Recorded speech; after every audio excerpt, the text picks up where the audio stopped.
third movie you did with Keira Knightley. Mhm.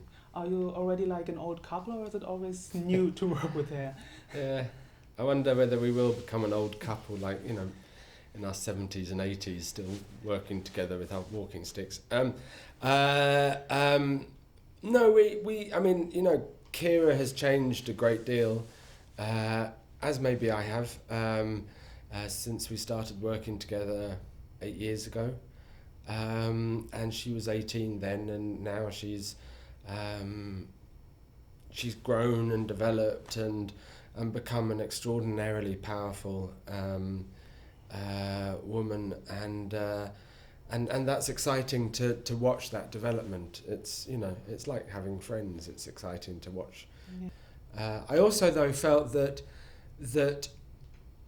you know, Karenina is often portrayed as being kind of grotesque, and deeply unattractive, and that's too easy a reason for her infidelity.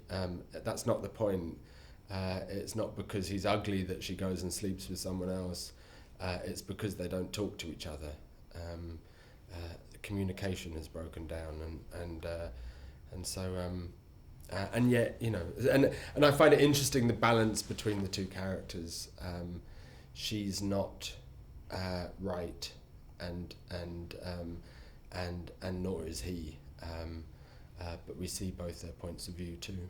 Yeah, I mean the book from Tolstoy is something that almost every pupil has to read in school. It's like very dramatic, and it's like a big book you have to read. Mm-hmm. But what makes you think that people would like to see it as a movie in a cinema?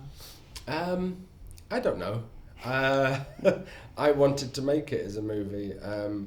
I tend not to choose projects for necessarily commercial reasons.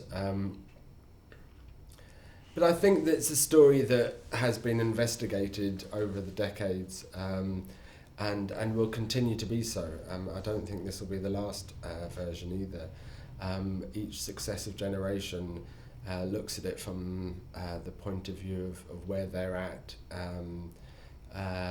in the way that we do Shakespeare and Chekhov and a lot of other writers. Yeah. Before the starting of the movie, did you kind of force the actors and actresses to read the original book, or you just started with the script? And how did you approach I didn't. I mean, I think they all did, Yeah. but I certainly didn't force them. Okay. Apart from all the story, what I think really is fantastic in the movie is how it looks and how you develop the story by the way how it's shown to the audience. What did you have in mind for this? Well, I guess I was really trying to kind of get under the skin of the characters and express their inner emotional lives, and so this way of presenting the story was an attempt to do that. Yeah, and is it maybe or what is easier to make a movie in modern times, and everybody is living in the modern times, or a movie in historic times, since nobody is there who can say this is wrong or this is right?